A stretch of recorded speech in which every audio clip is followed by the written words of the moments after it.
Next is an oral case presentation for patient Smith, which is a pseudonym for patient privacy. The chief complaint was catatonia. History of present illness is that Ms. Smith is a 56-year-old Caucasian woman who was admitted to inpatient psychiatry after her family became concerned regarding her erratic behavior while on a family trip. The patient has a history of depression that was treated with psychotherapy alone until her primary care provider prescribed her escitalopram 10 milligrams daily, which was initiated about 3 weeks prior to admission. Around that same time, she received upsetting news from her employer that she'd be taking a pay cut and receiving reduced benefits as well. While on the family trip, the patient became agitated. She had pressured speech. She didn't sleep for more than 48 hours. She was very restless. The patient's family took her to an urgent care where they were staying, and they were concerned that she was having a manic episode, though she doesn't have any history of manic episodes. The urgent care recommendation was that she be taken to a hospital for evaluation. They thought she would probably require inpatient hospitalization. In the emergency department at Augusta Health, she was evaluated by the local community services board, and she was admitted under TDO for her due to her clinical presentation consistent with catatonia. After the initial 48 hours or more of agitation on the family trip, in the urgent care and then later in the emergency department, she became essentially minimally verbal. Nursing report on the unit is that she is able to sit, stand, and walk, but she shows real hesitancy in her movements, and it's as if she's undecided whether or not she should move.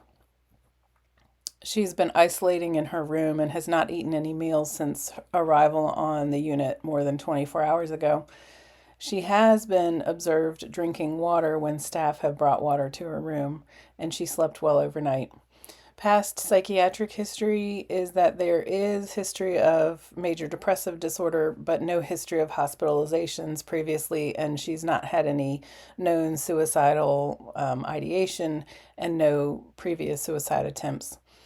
Current medications include, as mentioned, the escitalopram 10 milligrams PO daily, levothyroxine 50 micrograms PO daily, hydrochlorothiazide 25 milligrams PO daily, PRN rizatriptan 10 milligrams as needed for migraines, as needed valcyclovir 1,000 milligrams TID for shingles outbreaks. Medical history. She has a history of hypothyroidism. Current labs on admission show her to be euthyroid with the current dose of levothyroxine. She has well-controlled hypertension with the hydrochlorothiazide, and she does have recurrent shingles and an occasional migraine headache. Substance use history is relatively unremarkable. She did smoke cigarettes about half a pack a day for a couple of years when she was in her 20s in college.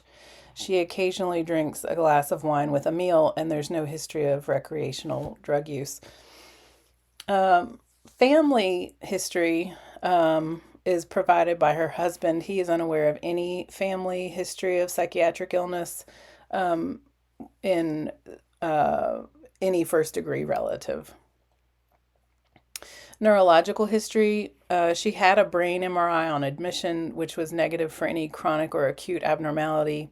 There's no history of traumatic brain injury, no recent falls that may have resulted in an injury, and no seizure history. She does have a history of recurrent shingles requiring treatment with valcyclovir. She apparently has had shingles an unusually frequent number of times, more than 4 times per the family's report. She has a history of migraine headaches requiring treatment with as needed rizatriptan, and her husband reports that she takes it about once a month. As far as social and developmental history, Miss Smith had a normal vaginal delivery, no birth complications, no abnormalities with her childhood growth and development. She did not have any learning difficulties, no IEP at school. She works as a nursing assistant at a local hospital. She had wanted to become a nurse, but her she ended up becoming a nursing assistant after the birth of her first child. She's married to her husband of 27 years and has two adult children who live nearby. Her daughter is expecting her first child in February of 2026, and this will be the patient's first grandchild. Mental status exam is as follows. Appearance is that her hair is disheveled. She is dressed in standard issue inpatient psych scrubs that are obviously appropriate for the setting. Behavior is that there is no eye contact. Gaze is fixed and with minimal eye blinking. Motor activity is significantly slowed, and there's a slow shuffling gait.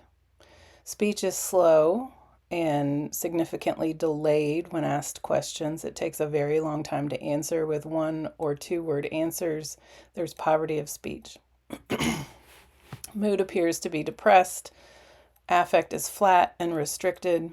Thought process and content are hard to ascertain as she is minimally verbal.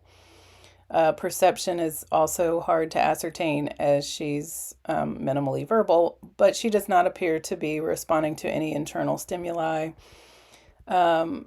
Regarding cognition, she is awake but stuporous, and with minimal speech, there is no ability to assess for orientation, memory, fund of knowledge, abstract reasoning, insight, judgment, or reliability. The Bush-Francis catatonia rating scale was used to assess for possible catatonia. There are 23 items on this scale to be assessed. Presence of 2 or more exam findings is considered a positive screen. She had 6 positive findings, including immobility, stupor, mutism, fixed gaze, with a decreased blink and no visual scanning of the environment, maintenance of posture without reacting for more than a minute. There was rigidity with mild resistance despite efforts to be moved, withdrawal with minimal PO intake or interaction for more than 1 day, and ambitendency with appearance of being stuck in indecisive, hesitant movement. Safety risk assessment is that she exhibits no overt gestures of suicidal ideation or homicidal ideation. When asked if she's suicidal or homicidal, she did not answer. She does require inpatient hospitalization for stabilization and safety as she's unable to care for herself at this time. She has not shown signs of malignant catatonia. She is afebrile. Her vital signs are stable. Her labs, including CBC, CMP, TSH, iron level, CK, are all within normal limits, but she will be monitored with routine vital signs and repeat lab work. A synthesis of the case is that basically she had 2 days of increased motor activity and agitation, followed by her current presentation of catatonia in the setting of major depressive disorder. Possible other contributing factors might include 1, an adverse reaction to the recently prescribed SSRI, 2, central nervous system inflammation due to recurrent shingles, or 3, an exacerbation of her depression due to recent stressors at work. Our assessment for her is other recurrent depressive disorders with catatonia, which is the ICD-10 code F33.8. Plan is that we will initiate an Ativan challenge as she does meet criteria for catatonia. Ativan 2 milligrams PO/TID will be started today and titrated to effect. There will be serial daily Bush-Francis catatonia rating scales performed to track progress of treatment and her response to the Ativan challenge. Group and individual therapy will be provided as she is able to participate. And again, we will monitor for signs of malignant catatonia. And that concludes my case presentation for this patient. On my honor as a student, I have neither given nor received aid on this assignment.